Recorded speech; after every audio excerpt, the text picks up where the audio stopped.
Every so often in this industry of ours, you end up in the situation where users need to access data from multiple different locations at the same time.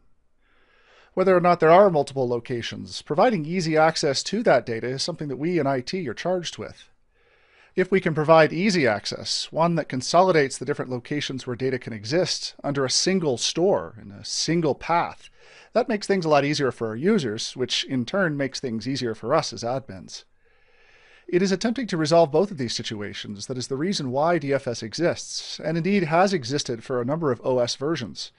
DFS has been around for a long time, and the DFS that you see today actually in a lot of ways looks very similar, at least at face value, from the DFS of a generation ago.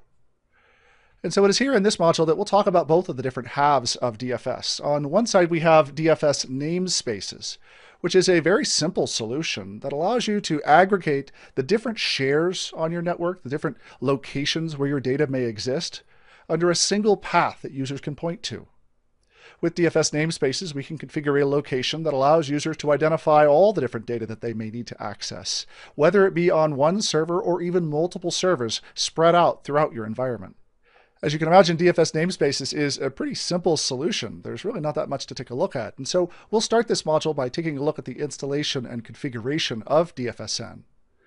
Now, whereas DFSN is a relatively simple solution, it's really just a link aggregator. The other half of DFS, DFS replication, and the targets that you configure with DFS replication are slightly more complex in their configuration and use. Here in this module, we'll talk about how to go about configuring replication between two different servers, File1 and File2, by first configuring these two servers as targets, essentially the two halves of a replication relationship. We'll configure replication scheduling, so should we want to only perform replication at certain periods of time, we can accomplish that as well. DFS replication is designed to support all kinds of different file formats and all kinds of different file sizes as well.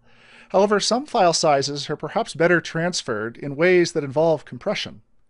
Well, you can actually bring compression to bear with what is called remote differential compression that attaches to DFSR. We'll talk here in this module about the configuration of those RDC settings. It's just a couple of commands you'll need to know here in PowerShell. Anytime you're going about replicating content from two different locations, there's always the chance that those two locations could get manipulated or changed at the same time. And so for that reason, it can be important for us to configure staging, or essentially a temporary location where data goes before it ends up replicating from one site to the other.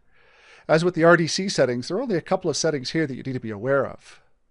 Once we have that DFSR relationship configured between two different hosts, that actually introduces a way in which we can configure back in DFSN a fault-tolerant link to the data that we've replicated. This fault-tolerant DFSN link ensures that users can access the data even if one of the two replication partners are down.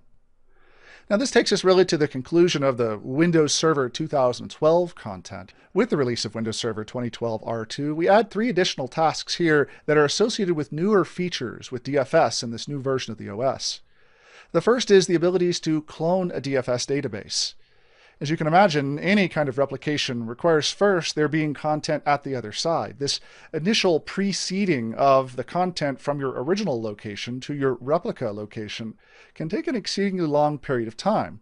And so cloning that DFS database and preceding the information in that remote site can reduce the amount of replication time for that very first initial replication from a matter of days down to a matter of hours.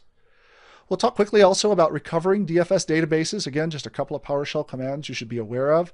And then down here, a very strange one here on optimizing DFS replication that I'll point you to a specific TechNet website that can help you with ensuring that you set your staging area appropriately to ensure that you have the most optimized DFS replication.